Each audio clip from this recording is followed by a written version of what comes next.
ఎంతసేపు ఆలోచిస్తావు? తొందరగా ఆడు తాతయ్య. ఏంటి మోహన్, ఏమైంది?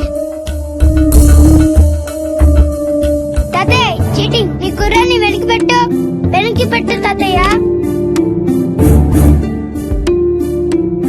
ఇప్పుడు నా భటుడు నీ మంత్రిని చంపేస్తాడు చూడు. ఇప్పుడేం చేస్తావు తాతయ్య? వాడికి చెస్ ఆడటం నువ్వు నేర్పించావా? లేదే. ఇంకెంతసేపు తాతయ్య? త్వరగా ఆడు. రేయ్, ఎవరితో ఆడుతున్నావురా? తాతయ్యతో. ఏడు తాతయ్య? ఇదిగో అక్కడ కూర్చున్నాడు. ఎక్కడా? ఇక్కడ. ఇంకోసారి తాతయ్య అన్నావు అంటే పడతాయి నీకు. వెళ్ళు ఆ బ్యాట్ తీసుకుని రా. బయటికి వెళ్ళి క్రికెట్ ఆడదాం. నేను నీతో ఆడను పో. వికయ్ వికయ్ వికయ్. చిన్న పిల్లలతో మాట్లాడేది అలాగేనా? మరి ఇంకెలా మాట్లాడతారు? Wiki, wiki. డాడీ నన్ను ఎప్పుడు తిడతాడు mummy. That's because he loves you so much baby. నువ్వంటే చాలా ఇష్టం కాబట్టి.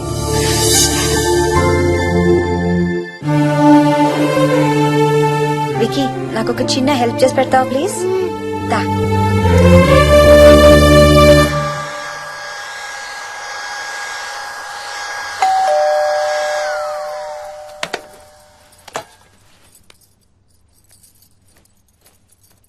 Hi aunty. Hi Vicky. Mummy మీకు బాక్స్ ఇచ్చిరమ్మంది. Thank you.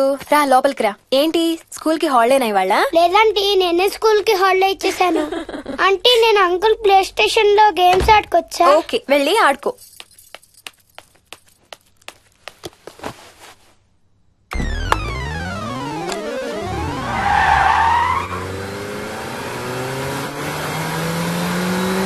నొప్పి తగ్గిపోతుంది అత్తయ్య.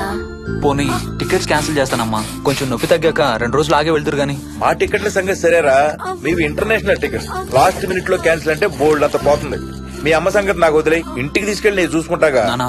మొలిగించాలు గాని ట్రైన్ టైం అవుతుంది. లేవే లే. లే. అసలు నువ్వు రాత్రిపూట నడవకుండా మంచానికి గొలుసులేసి కట్టేయాలి. పగలబండి కాబట్టి సరిపోయింది. అదే ఏ రాత్రి ట్రైన్ అయితే బెర్త దిగేటో పోయేదానివి. ఏ తలుపో తీసుంటే గోవిందా గోవిందా. అబ్బా నువ్వు ఊరుకోనన్నా, అసలే అమ్మ నొప్పితో బాధపడుతుంటే. బాయ్ మోహిని, అక్కడ ఫ్లైట్ దిగాక ఫోన్ చెయ్యమ్మా. అలాగే అత్తయ్య. బుచ్చయ్య అయ్యా. వస్తాం. మా వాళ్ళని జాగ్రత్తగా చూసుకో. సరే అయ్యా. యాదమ్మా వస్తాం. అలాగేనయ్యా. బాయ్ మోహిని. బాయ్ మావయ్య. Happy journey. Bye. Thank you అమ్మా. Hyderabad to Paris 10 hours journey. First class seats beds లా ఉంటాయి. ఆలోచించు మరి. అసలు ఆ క్షణం గురించి నేను ఆలోచించని క్షణమే లేదు. ఆ బెడ్స్ లాంటి సీట్స్ మీద నువ్వు, నేను. అబ్బా, తలుచుకుంటే నా ఒళ్ళంతా వేడెక్కిపోతుంది. ఏంటేంటి? కావాలంటే ఒక్కసారి టచ్ చేసి చూడు. ఏ, ఇప్పుడా? ఇప్పుడే. టచ్ తో ఆగలేనేమో. అయితే మానే.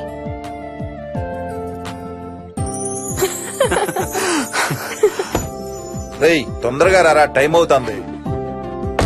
సరే వెళ్ళు, నేను ప్యాకింగ్ స్టార్ట్ చేయాలి. ఇవాళ ఏం కలరు? Stop it Harsha.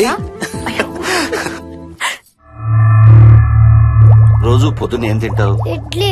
రోజు ఇడ్లీనా? ఇంకేం తినవా? అవును డాక్టర్, ఎప్పుడు ఇడ్లీయే కావాలంటాడు. అప్పుడప్పుడు కాన్ఫ్లెక్స్ తింటాడు. ఇటు తిరగమ్మా. రోజు పాలు తాగుతావా? పాలంటే నాకు ఇష్టం లేదు. పెరుగన్నా తింటావా? పెరుగు కూడా నాకు ఇష్టం లేదు. అయితే ఏమిష్టం నీకు? చాక్లెట్స్. ఆ,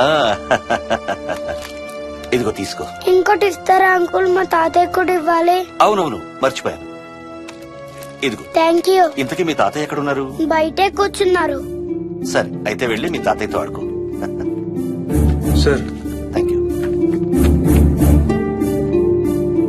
మీకు మీ బాబు గురించి చెప్పే ముందు నేను ఈ మధ్య డీల్ చేసిన ఒక కేసు గురించి మీకు చెప్పాలి. ఈ అమ్మాయి పేరు కల్పన. ఇప్పుడు 18 ఏళ్లు. తనకు 10 ఏళ్ల వయసులో నా దగ్గరికి తీసుకొచ్చారు. రాయడానికి చదవడానికి బాగా ఇబ్బంది పడేది. 10th స్టాండర్డ్ 3 సార్లు అన్ని సబ్జెక్ట్స్ లో ఫెయిల్ అయింది. తనకి చదువు రాదనే డిప్రెషన్ తో ఆత్మహత్య కూడా ట్రై చేసింది. అలాంటి అమ్మాయి సడన్ గా ఒక రోజు పుస్తకాలు తీసుకుని రూమ్ లోకి వెళ్లి గంటలు గంటలు చదవడం స్టార్ట్ చేసింది. 10th స్టాండర్డ్ 96% తో పాస్ అయింది. ఎలాగమ్మా అని అడిగితే వాళ్ళ నాన్నగారు రోజు వచ్చి చదువు చెప్పి హెల్ప్ చేశారంది. నిజానికి ఈ అమ్మాయి నాన్నగారు తను పుట్టకముందే చనిపోయారు. చదువు దారిలో పడ్డాక కల్పనకి వాళ్ళ నాన్నగారు కనబడ్డం మానేశారు. ఈ కేసు గురించి మాకు చెప్తాను.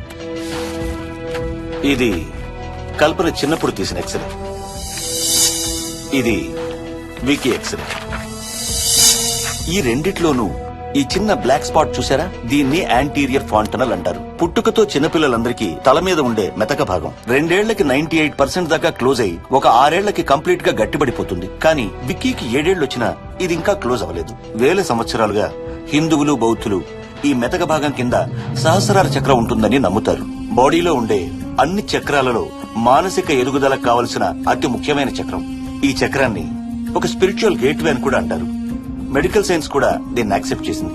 సైన్స్ చెప్పేదాన్ని, వేదాంతం చెప్పేదాన్ని కలిపి సింపుల్ గా చెప్పాలంటే, పసిపిల్లలకు కొంత ఏజ్ వచ్చే వరకు మనకు కనబడని, అంతుపట్టని ఆత్మల ప్రపంచంతో ఒక ఆధ్యాత్మిక, అదే ఒక స్పిరిచువల్ కనెక్షన్ ఉంటుంది. అంటే వాళ్ళకి ఆత్మలు కనపడతాయా? వాళ్ళకి ఆత్మలు కనబడొచ్చు, వాళ్ళు ఆత్మలతో మాట్లాడొచ్చు, ఆత్మలు చెప్పే వినొచ్చు. కల్పనకి ఎప్పుడైతే గట్టిపడిందో తనకి వాళ్ళ నాన్నగారు కనబడడం మానేశారు. విక్కీ విషయంలో కూడా అలాగే జరగచ్చు అనుకుంటున్నాను. వావ్, ఏంటి నమ్మలేకపోతున్నారా?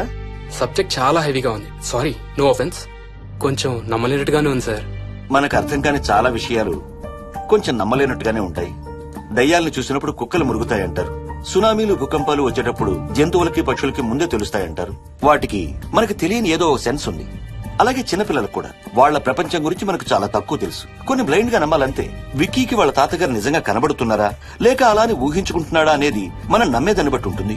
అదే నిజమైతే వాళ్ళ తాతగారు తన కోసం ఎందుకు వచ్చారో ఏదో ఒక రోజు విక్కీయే మనకు చెప్తాడు. ఒకవేళ విక్కీ వాళ్ళ తాతగారిని ఇమాజిన్ చేసుకుంటుంటే చేసుకోనివ్వండి, ఇట్స్ హెల్దీ. తనకి పాలు, పెరుగు ఇష్టం లేదు కాబట్టి కాల్షియం సప్లిమెంట్ ఏదైనా ఇవ్వండి. ఇది త్వరగా గట్టిపట్టడానికి హెల్ప్ అవుతుంది. మోస్ట్ ఇంపార్టెంట్లీ మీ అబ్బాయికి బాగా దగ్గర అవడానికి ట్రై చేయండి. తనతో హోంవర్క్ చేయించండి, ఆడుకోండి, బయటికి వెళ్ళండి, రోజుకు ఒక్కసారైనా కలిసి భోజనం చేయండి. విక్కీలో చాలా మార్పు చూస్తారు. చాలా బాగుంది, తీసుకో. అయితే నేను తినేస్తా. వికీ దా.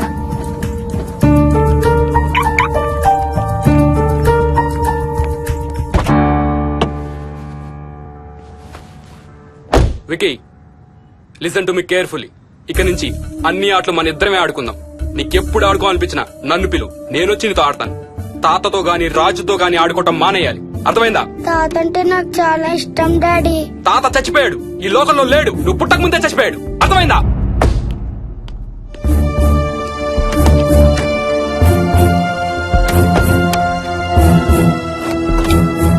డాడీ, ఏంట్రా?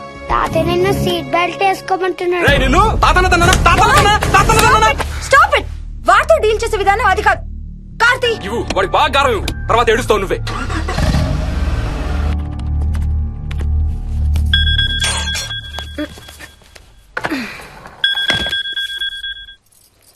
హలో. హాయ్ బేబ్స్, ఏంటి ఏం చేస్తున్నావు? ప్యాకింగ్. ఎప్పుడు వస్తున్నావు? బయలుదేరుతున్నాను. Hey, you know something?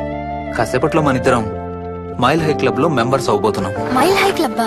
ఏంటది?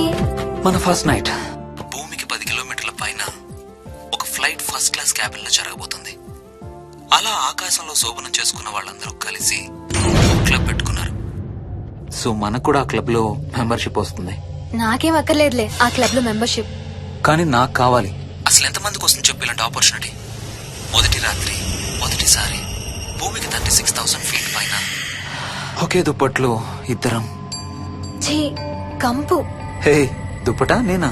అది కాదు, ఇంట్లో మళ్ళీ ఆ మందు కంపొస్తుంది. అసలు మా ఎవరికి రాని కంపు నీకెలా వస్తుంది? ఓహో, మర్చిపోయాను, నీ చాలా సెన్సిటివ్ ముక్కు కదా.